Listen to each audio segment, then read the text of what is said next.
C'est beaucoup d'honneur que vous me faites.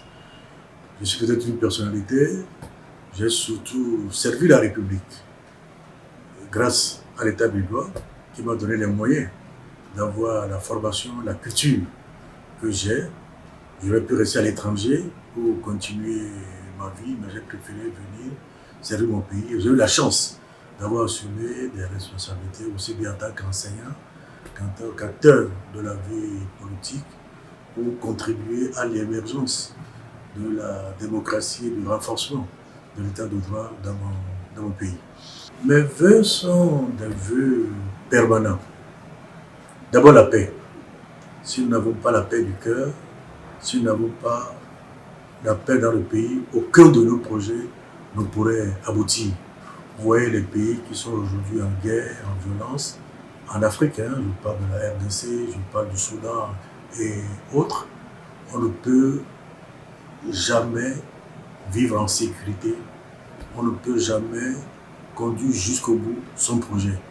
Il faut donc qu'il y ait forcément la paix sociale, qu'il y ait aussi la concorde nationale, qu'il y ait la prospérité pour que chacun puisse avoir le minimum nécessaire pour avoir un bien-être, pour avoir une vie heureuse. Et que les Béninois se considèrent comme étant une nation. La nation n'étant pas seulement le fait que nous ayons une histoire commune, à savoir que nous avons vécu les affres de la colonisation, nous nous sommes battus dans les conditions qui étaient essentielles à l'époque pour avoir notre souveraineté nationale, ce qui suppose que nous ayons un rêve d'avenir et partagé. Cela nous amène nécessairement à continuer à dialoguer. Parce qu'il n'y a pas de société sans contradiction. Mais ce n'est pas le dialogue que nous allons trouver le consensus qui nous permettra de continuer ensemble à cheminer à l'intérieur de notre territoire et aussi dans notre environnement. Si les pays autour de nous sont en difficulté, il y aura forcément des répercussions chez nous, ou c'est des réfugiés qui vont venir, ou c'est les débordements des troupes qui seront sur notre territoire et ça va nous déstabiliser.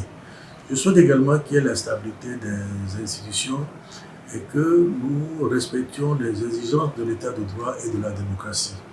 Cela signifie que si la démocratie est la loi de la majorité, elle ne peut pas avoir lieu. Elle implique aussi, la démocratie, le respect des droits de l'opposition. Ceux qui sont dans l'opposition aujourd'hui peuvent être la majorité de demain. Et ceux qui sont dans la majorité seront peut-être de l'opposition de demain. Mais nous sommes tous filles du pays, nous voulons tout le bien-être du pays. Nous n'avons pas toujours la même vision, mais en échangeant, nous pouvons trouver un consensus qui nous permette de tenir la route. C'est d'ailleurs pour cela que nous avons un statut de l'opposition, laquelle opposition est tenue non seulement de critiquer l'action mise en œuvre par le pouvoir en place, mais aussi de faire des solutions alternatives pour l'éclairage de l'opinion publique, pour que le citoyen, sur la base de ces informations, puisse faire un choix qui convient à ses propres aspirations. Cet esprit est fondamental pour que la paix soit une réalité permanente dans notre pays, pour que le développement souhaité soit une réalité pour le bien-être de chaque Béninois et de chaque Béninoise. Et c'est cela, en fin de compte, qui fera que l'année 2025 sera pour nous une année de bonheur, sera pour une année de joie, sera pour nous une année de quiétude.